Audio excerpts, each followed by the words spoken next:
evening and welcome to Intermission. Well, it's been said music hath charms to soothe the savage breast. How do you suppose it would fare against the Atlantic Ocean? That's what Marine Atlantic wanted to find out this past summer. So they contracted more than 40 Newfoundland musicians to sing and play for passengers across the Gulf of St. Lawrence. From June to September on both the Caribou and the Smallwood, each trip found 2 or 3 groups in various locations on board.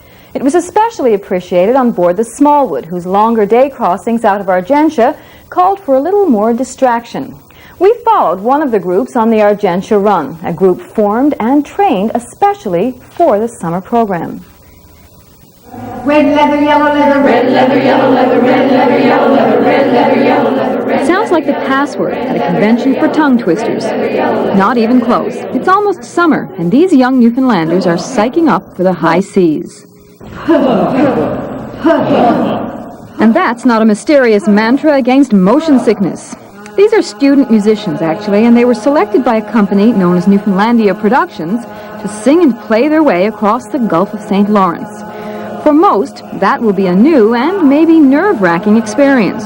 That's why we do these isolation exercises.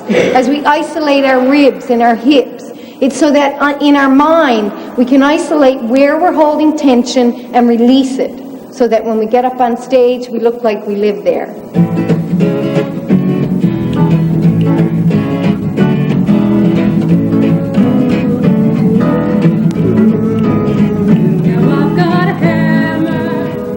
Students also get a bit of music theory and technique with instructor Gary Davis, and they build up a wide repertoire of songs guaranteed to appeal to all ages.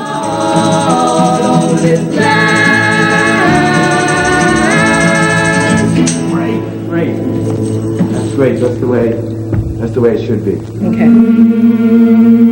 But is that the way it will be when a rehearsal gives way to a live audience, when it's the height of the ferry season and things have really started to hum?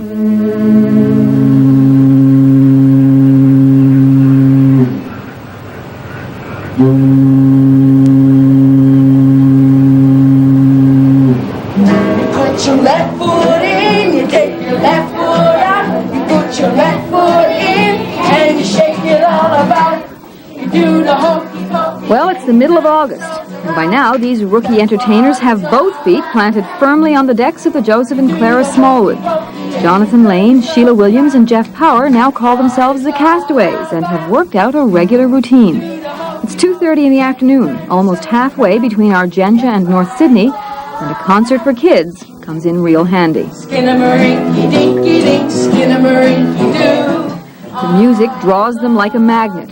Curious children, relieved parents, at last somewhere to channel all that pent-up energy. If you're happy and you know you walk out, step your feet, nod your head, shake your arms, shout. Summertime and the living is easy. Yeah, I can do that one. And it's easy to do something you love. The Castaways say it's not the highest paying job in the world, but it does allow them to indulge their love for music. They spend a lot of time rehearsing, improving their programs, and figuring out how to charm the occasional tough audience. I find early in the week, people are grumpy, but yeah, Saturdays and Fridays are usually, they're pretty happy. It's like, I don't know why. It's just the chemistry of that day, I guess. Yeah. But you have to be consistent all the time. Oh, yes. But sometimes, if the audience is down, you sort of get down too, and it takes you a while to get into it. It's our job then to make them up, because to bring them to the high, because if they're grumpy, like John said, that's it, you're gone then. When the weather's this fine and sunny, people tend to explore the ship, spending a lot of time out on deck, and time can pass pretty quickly. But Marine Atlantic knew better than to trust the weather during a day voyage lasting 12 to 14 hours. A little extra indoor distraction was called for, and during a summer fraught with mechanical and scheduling problems, the musical entertainment on board has proven to be a big hit. It's a long day in the Ferries. It's a long day.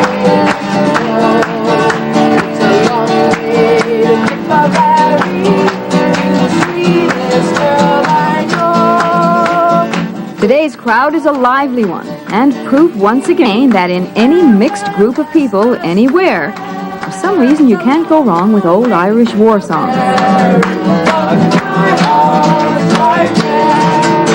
That was great. Wonderful. Thank you very much. I like them, and I like their choice of songs. What did you like about the songs, the choice of songs? Because they were, I think, old-fashioned, some of them. Ones I knew myself. It's a good idea. It gives you something to do. When you're on a boat for like 12 or 14 hours, whatever it is, you definitely need something to liven it up. I thought, oh, half hour is a bit short. You wanted more? Yeah, I wanted more. Today was the first day we actually had an adult audience singing with us. Yeah. We have had kiddies all the time. They'll always sing with you, but first today you can actually hear the people. Well, that must be great to hear. Singing, yeah, it was really amazing.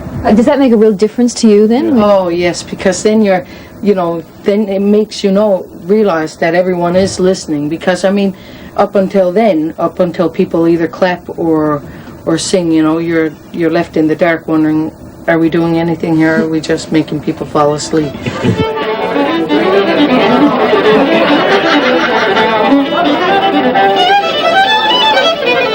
While the student musicians are on the boats most often, every 2 weeks, they're not the only Newfoundlanders entertaining the troops. More than 40 performers have had a week or two on board during the summer. The others are older, professional musicians who play in the ship's bar area. On this trip, it's fiddler Mark Fewer and singers Bobby Evans and Paddy Marr, with a blend of Newfoundland traditional and country music.